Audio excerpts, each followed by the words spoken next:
Hey y'all, I'm your host Tamaje, and welcome to Rewatch, a podcast where I binge watch your favorite shows as fast as I can. In last week's episode, we chatted about the highlights of seasons 1 through 3 of Living Single, and this week we are rounding out the series with the last 37 episodes. So I started watching season 4 on Thursday, February 16th, and finished the series on Tuesday, February 21st. I did these in a reasonable amount of time for sure. Not as much life was getting in the way, if you know what I mean. So these last 2 seasons are shorter than the previous ones. As I mentioned before, season 1, 2, and 3 are 27 episodes each, totaling in 81 episodes. I told y'all I had a tough time getting through those. On the other hand, these were so easy. I did find myself getting a little bummed out because I was coming to the end of this incredible show. Because this was the end and the seasons were shorter, I found myself taking longer and more detailed notes. All right, let's get into it.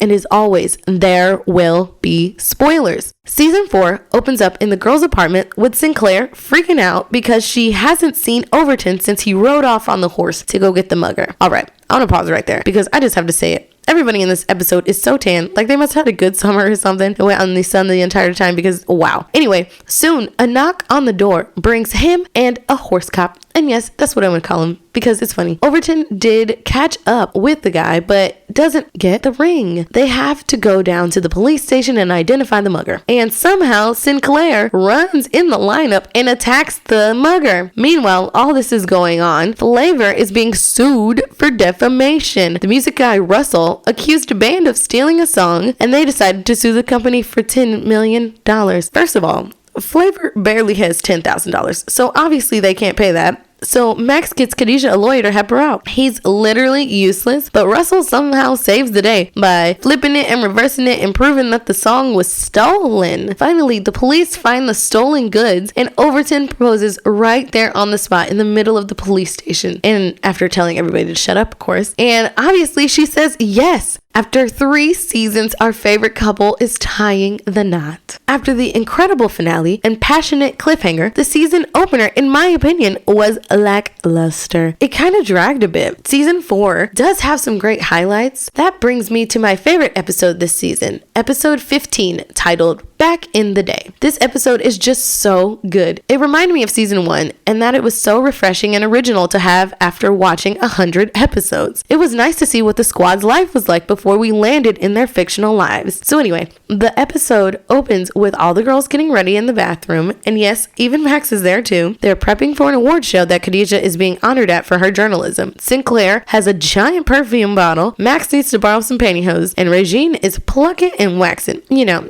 typical girly things. We enter the flashback, which is set about 5 years previously. Max is a roommate with Khadijah and Regine. She is rocking a bob, and instead of her normal power suit, she is wearing some overalls. I'm assuming it's the late 80s because Regine is looking like she just dipped out of the Rhythm Nation video. Kyle is still wearing his African prints, but now he's got a fro instead of his normal locks. Also, Regine and Kyle are dating at this time. It's so weird. Like, we've seen them be great as friends, but as a couple, it's odd to watch. Even though low-key they have great chemistry together. Max and Kyle's banter is still full in effect. Khadijah is rocking her motherland prints as well. She's on the verge of starting Flavor, but it doesn't have a name quite yet. But for right now, she is delivering pizzas. She comes home one night and Max and Regine are in a tumble down the stairs, wig, snatch, and bite. And all the ruckus sends the guys into the apartment with Overton rocking a flat top and a sweater vest. After that fight, Max moves out and Regine dumps Kyle. And a little while later, Sinclair arrives with her giant troll doll stuffed into Khadijah's Jeep. The second that Overton sees Sinclair, he's in love. It really was love at first sight for him. He literally tells Kyle, "Today, I met the woman I'm gonna marry." Sinclair starts working for Flavor as it's up and running now. And in her typical ditzy fashion, she's ruined some things for Khadijah, so she wants her to leave town. To make it up to Khadijah, she somehow on the streets of New York runs into basketball superstar Kareem Abdul-Jabbar and gets him to agree to be Flavor's cover story. This is the end of the flashbacks and we're permanently back in the present timeline. The group on the way to the ceremony somehow run into boxer Evander Holyfield on the subway. They finally get to the award show and Khadijah gets to make her speech, which is incredibly heartfelt. The episode ends exactly as the pilot, with the girls singing and dancing to the Temptations' My Girl. I think I liked this episode so much because it was like a pilot 2.0, a prequel even. We got to meet the characters for the first time all over again, and I love that. Alright, so it was really hard choosing a favorite character for season 4. There's just so many episodes where everyone gets to shine, and with shine comes glamour, making Regine my favorite character of season 4. I feel like she has an incredible growth arc over several different episodes. One in particular I think she is amazing in is episode 3 when she breaks up with her boyfriend Keith, the artist who, if you've been watching along with me, was the guy that her mom caught her up on the roof hooking up with in season 3. Essentially, he's just kinda nonchalant about the relationship and isn't putting any effort into making her feel wanted. And child, I have been there. It's exhausting, but this ain't about me. The girl essentially begs the man to fight for her, and he just doesn't. And then he has the audacity to ask her to be friends afterward. I'm so glad she stood up for herself and moved on because she knows that she deserves better. There's another episode where she's on jury duty and won't budge on her verdict, which she ends up being right about, by the way. She was really giving Elle Woods in that episode, and I love that for her. She loses her job and literally creates one for herself as an event planner and kills it at every single party. Like, how could you not love her this season? She's just radiating girl power. Alright, enough of me fawning over Regine. Let's get to my least favorite character of the season. It's Kyle. There's just so many episodes when he's just kind of being a jerk. And at one point, he's being incredibly classist to Overton because his little brother considers being a handyman like him. He goes to his class reunion and confronts his bully. And it turns out that the bully has led a horrible life post-high school and is literally homeless. He finds that out after he went off on him in front of the entire school. Yes, the guy deserved it, but it was incredibly mean. But in Kyle's defense, he did try to apologize to the man. The most shocking part of the season for me was finding out that Max and Kyle were hooking up again. I truly did not see that coming. And it quite literally came out of nowhere. Like one day they're just kissing behind a door? What? I feel like the writers could have gave it more of a slow burn. You know, some flirtatious looks every now and then, some flirty banter, but not too flirty because, you know, it's them. But then all of a sudden we get them sneaking away for a weekend. Like them being locked in that room showed us nothing but how they aren't ready for a relationship. I'm also gonna just say it. Kissing your friends with benefits is weird. Or am I the only one who thinks that? It just seems awkward. Like it would complicate things to me. Stealing kisses is a romantic activity, and these are two people who are just trying to have a physical relationship. And I feel like kissing and all that leads to love. Don't get me wrong, I love them together, but don't tell me they hate each other, but they're constantly doing lovey-dovey stuff. Pick one. Writers. Obviously, I can't end season 4 without talking about Overton and Sinclair's nuptials. I get it's a sitcom, but they literally get engaged and we see very little planning going into the wedding. This is the second to last shortest season and we only get 3 episodes of wedding content. Like maybe they were trying to get more men to watch the show so they got less wedding stuff, but I needed way more than what we got. The second to the last episode was literally a filler episode. It was completely unnecessary and could have went in at any point of the series in my opinion. It was about Khadijah and her dad repairing their relationship. That's all. Like, the big wedding is the next episode. Why would they not do something about it? We could have an emergency dress episode or even a 2-parter. Most weddings, I feel like, are 2-part episodes on sitcoms because they know their fans deserve the happiness for their favorite couple. Their wedding, obviously, was amazing. We got to see our 2 favorite characters get hitched, and then it ended. I wanted more from the wedding, too. Now that I've complained about the lack of wedding stuff, let's talk about the actual wedding episode. We get some repeat characters. We get to see Overton's sister as well as the couple's parents again. Kyle is tired of sneaking around with Max and wants a real relationship with her. He tries to have a serious conversation with her about it and she is still not ready. For some reason, Max treats love like she's been destroyed by it, which we don't get much of a backstory of her other relationships because Kyle is her only big relationship and it ended because of her. So we don't really know why she's so hateful towards love. Kyle tells Max that he has a job offer in London. I don't know if they already knew TC was leaving by this time, but it's giving that they did. Max eventually breaks down after years of hiding it and tells Kyle that she loves him before she walks down the aisle. Speaking of aisle, Sinclair's dress coming down the aisle of that church was truly a moment. The dress was perfect for her. It was 90s but timeless. I feel like it could have definitely been something I could see on Brides Today. And the fact that Kyle and Khadijah sang a duet for their wedding, what a wonderful way to end this season. Now, on to season 5, the final season. The credits are different. Like, they changed a little bit last season, but that was really subtle. This time, it's really noticeable because the groups dancing together is all gone. The season opens up with Overton and Sinclair leaving for their honeymoon. Back at the girls' apartment, they are trying to find a new roommate to replace Sinclair because her and Overton got their own place. They end up agreeing on Trip, a guy that Russell knows. Meanwhile, Overton and Sinclair are having a not so good time on their honeymoon because of an abrasive cruise director. Post-wedding, Max and Kyle are in his room and he gives her a plane ticket to London to join him. She's obviously taken aback, and the next thing you know, she's at the girl's apartment trashing it out of anger, just smashing everything. For what reason she didn't do this at her own apartment, I do not know. She obviously is very hurt about him leaving, and that's the real reason behind all of this. The episode ends back with Overton and Sinclair. They're stuck on a deserted island because they snuck off for some adult time from the rest of the group, and the ship left without them. TC leaves the series in the next episode. We'll talk about why later. I'm going to switch up the format a little bit for a second and go straight to my least favorite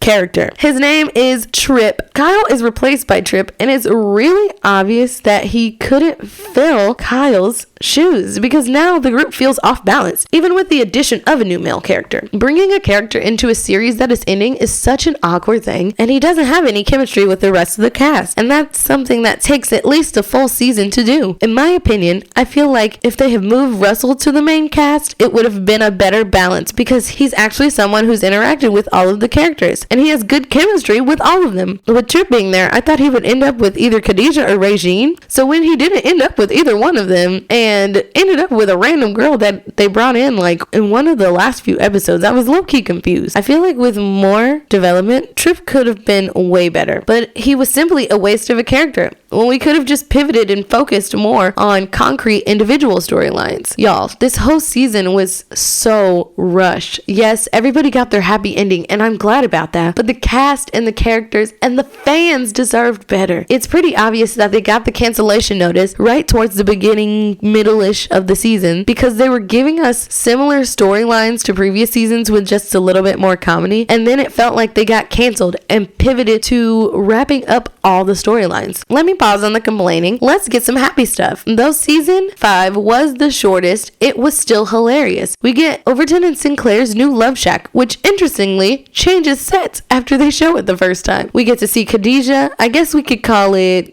high because somebody, Max, roofied her with tranquilizers. Max kind of goes through like a quarter-life crisis. Regine, after all her years of man-searching, finds the perfect guy and gets engaged. Then we never see her again. We gonna talk about that too later. The boys go on a road trip, and speaking of Trip, he kind of falls in love in like 2.5 episodes, so I guess that's great for him. And Sinclair joins an improv troupe. They definitely put a lot into these last final episodes. Was it all good? No. But I still had fun. That brings me around to my favorite character this season. Our normal, resident, fun, goofy guy Overton takes the final round as my favorite character. This season brings us grown-up Overton as he's a married man now with responsibilities. With Kyle's exit left a mature hole to fill, and Overton swooped right in and got it. He's supportive of his wife in every way, even when she wants to pretend to be a guy to get into the troupe. He even goes as far as training her to be more dude-like. He's got great advice for everyone whenever they need it. He's just an all-around good dude this season. Now, let's talk about my favorite episode of the final season, which is episode 6, titled Up the Ladder Through the Roof. Surprise, it's another throwback episode. Kinda. Well, technically, it's a dream sequence themed in the past. Well, anyway, the episode starts with Overton and Sinclair showing off their yard sale haul, which I didn't know yard sales were a thing in New York, but in their haul, they have a bunch of old school records and brought them over to play on Khadijah's Barbie record player. Everyone is over and they're just vibing to some 60s music, and Khadijah comes down and is being a stick in the mud and goes to sit in the hall hall and ends up falling asleep on the stairs. She dreams that her and the girls are in a 60s girl group called the Flavorettes. They're trying to get discovered at a gig with Max as their lead singer and are doing pretty well until Max gets tangled in the microphone cord. As she's stuck flailing and flopping on the ground, Khadijah saves the show by singing lead. Her performance impresses a manager who gets them a slot at the Apollo Theater. Baby, the drama. The girls are fighting because Khadijah is all stuck up now and is smashing the new manager.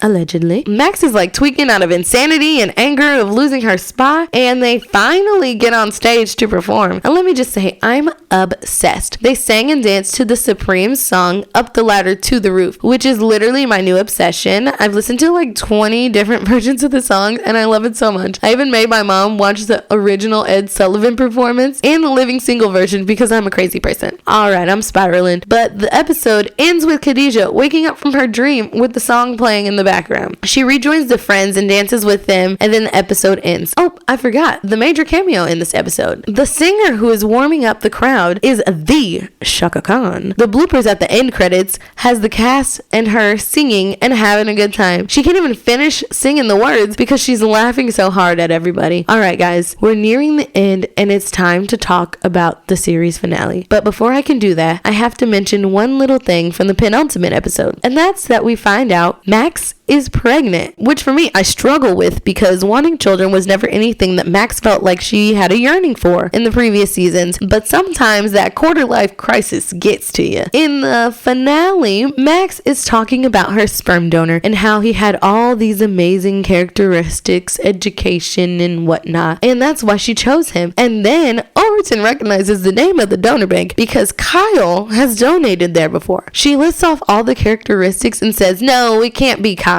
This guy surfs. Overton quickly shoots her down by letting her know that Kyle dropped that casual little lie in his profile so he could find an active prospective mother for his child to create a super baby. So essentially all the math is mathin', and it's confirmed that Kyle is her baby's donor dad. Max is obviously upset because she felt like she escaped him, but now she'll end up with a piece of him forever. The gang tries to figure out a way that they can get Max to tell Kyle. At some point, Max ends up running into Kyle in the hall and tells him that she's pregnant. He obviously knows it's not his because he's been gone for 5 months and she's not that far along. She doesn't tell him who the father is though. Overton is essentially forced to do that, which in my opinion I don't think was his place to do, but because he's someone who loves them both very much, it's an understandable choice. Max ends up on the roof hiding from Kyle after she finds out he knows, and Khadijah tells him where she is so they can have a real conversation about this. They finally get their happily ever after finally deciding to choose each other. For the right reasons? I don't know. I didn't write the show. The series ends after the clock strikes midnight on New Year's, and everybody leaves the apartment for the last time, including Khadijah, who leaves with Scooter, her true love, saying goodbye to the apartment and to all of us for the last time. Well, y'all, that's the end of Living Single. After 5 seasons and 118 episodes, the show was over. The show was canceled, but at least we got a proper ending for most of our characters. We didn't get to see Regine one last time because Kim Fields left the show, citing that it wasn't the same anymore and that her heart was no longer in it. I really hate that because I thought the series would end at her wedding day because we spent so much time with her trying to find love, and when she finally found it in 2 episodes, might I add, we never see her again. And I feel like Regine and the fans deserved a fabulous wedding. I do know that there was a lot going on in the background creating fiction, and I understand that from an actor's point of view, it probably wasn't worth it. T.C. Carson left the show because he was simply fired and was blindsided by it. Apparently, the people behind the scenes felt that he had too much power and sway over his fellow castmates because they looked up to him as a leader and would help them stand up for themselves, and so they wanted to remove him from that power. He said that he had no idea he was being fired until he watched the end of his last episode and immediately got a call from his lawyer after. I love watching every second of the show, and I love that I got some of you guys to join me along the way. It was wonderful seeing a black show with such incredible characters I saw myself in over and over again. The creator Yvette Lee Bowser's overall goal was to portray black characters positively and less stereotypically, stating that the women represented on living single are 4 different sides of herself, stating in an interview, "I've been as ditzy as Sinclair, as superficial as Regine, and as bitter as Max, and as focused and driven as Khadijah. And from watching every single episode, I feel like that her goal was accomplished." This series was amazing, and we're going to add it to our worth the watch pile. Hopefully the next one is just as good. Speaking of that, let's spin a wheel. With 81 shows on the wheel, our first episode of March will be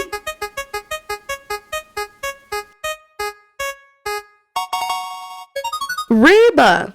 Reba is 6 seasons and 127 episodes that are about 20 to 22 minutes each. That doesn't seem too bad, but based on how this one went, I'm gonna give myself a reasonable estimation this time. About 12 days seems right. Let's hope I can accomplish it. Be sure to follow the podcast's social media pages and feel free to recommend your favorite show so I can add it to the wheel and eventually watch it with y'all. I'll be sharing some fun things this week. We've got some fun facts and a quiz coming on the socials, so make sure you're paying attention for that. And on top of that, normal memes and tweets that I found about the show. So make sure you're following the podcast on Instagram at RewatchPod and Twitter at RewatchPod_. Lastly, please rate the pod 5 stars and share with anyone who you think would be interested. Anyways, back to binging. Try and catch me.